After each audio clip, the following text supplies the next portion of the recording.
The NDP takes a run at Lauren Southern, trying to cast her as some sort of Mata Hari or one of the greatest spies in the history of mankind. Welcome to the Canadian Shield. My name is Sterling. I'm your host. The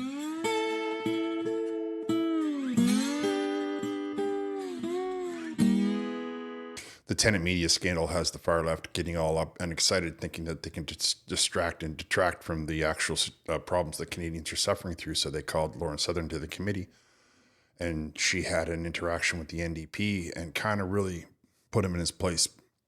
He was talking kind of foolish, and she just mocked him the whole way through. It's a good little exchange. Ms. Southern, before collaborating with other influencers, what steps do you take to ensure the media in which you are appearing is acting lawfully? What steps do I take to ensure the media I'm appearing in is acting lawfully? Yeah. I don't think that, as much as I would love to be able to afford a private investigator to go and confirm every contract I sign, 10 years of working with someone in the same industry and 10 years of working with someone in the same industry and being given a very standard boilerplate contract that I would get from any other company.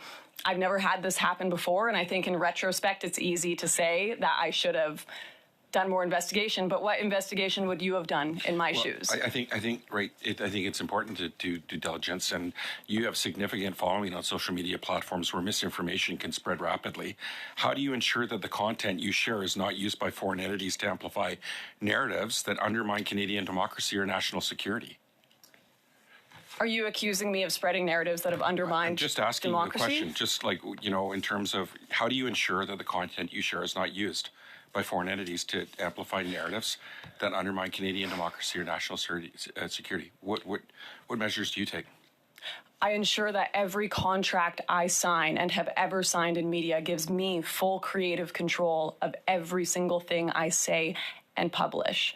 That's how I ensure it. Well, there's concerns that individuals or groups may be unintentionally aiding foreign governments in spreading divisive narratives. How do you respond to allegations that your online content has been used to further Russian propaganda or influence Canadian public opinion? As far as I'm aware, just this month, Prime Minister Justin Trudeau announced a pause to immigration or a decrease in immigration for the next 3 years, citing unsustainable growth. This is one of the critiques that has been my main critique on tenant media and off-tenant media. And having it portrayed as Russian disinformation by this committee or even aiding and abetting Russians has been very interesting. I may understand I may have been right too early on this issue, and as so I must be socially punished by this regime. But although much too late, I happen to believe that Justin Trudeau is making the correct decision there, and I would hope that this committee wouldn't advocate Canadians stop drinking water or wearing seatbelts because someone with the last name Ivanov or Petrov suggested it was a good idea. No, that's not what we're asking, but what is your stance on foreign interference in Canadian elections and political discourse? Do you believe there is a clear and present danger from foreign actors such as Russia? And if so, what responsibility do individuals like yourself bear in preventing the spread of foreign influence? Do you take I was a commentator for a channel who had full control over the videos I made, and I ensured they were truthful. If you want to point to anything I have said that has been disinformation or aiding and abetting... I'm actually asking what you believe. Do you believe there is a clear and present danger from foreign actors such as Russia? And if so, what responsibility do you believe the individuals like yourself and your platform aid in preventing the spread of foreign influence? I think that it is rich that I am sat here and being asked what I have to do to stop foreign influence and foreign interference. As a Canadian citizen, well, we sit here with MPs like Jennifer O'Connell, who said boo-hoo to Conservatives who wanted actual elected politicians working with foreign governments to be exposed. So I am a regular Canadian. So, sorry, I take it you don't take responsibility. I'm sorry, it's not your turn, Ms. O'Connell. I'm going to continue. How do you reconcile your business model, which prioritizes user engagement and raking in massive profits from clicks, with the necessity to protect users from harmful disinformation that can lead to real-world consequences like hate-based violence? How is anyone in this committee supposed to stop disinformation abroad if they can't stop it within this committee? Why wasn't Ben Scott, why wasn't he challenged when he cited false numbers about Tenet's views? Why wasn't he challenged when it was said that Tenet created the top podcast in the world, that they were getting billions of impressions? If we cannot stop disinformation within this committee. I'm sorry, but no one here is stopping disinformation coming from abroad or foreign interference. What effects do you believe your content has on Canadians? I think I speak for the majority of Canadians. I think I speak for people who don't have a voice in this government. I think I speak for people who feel they have been censored and shut up for too long by the mainstream media, and I'm proud of it. Okay, so do you like, and I'm glad we're talking about how you personally feel. Can you speak about how you feel about your online content, you know, since it was aiding in objectives that were planned, plotted, and executed in the Kremlin?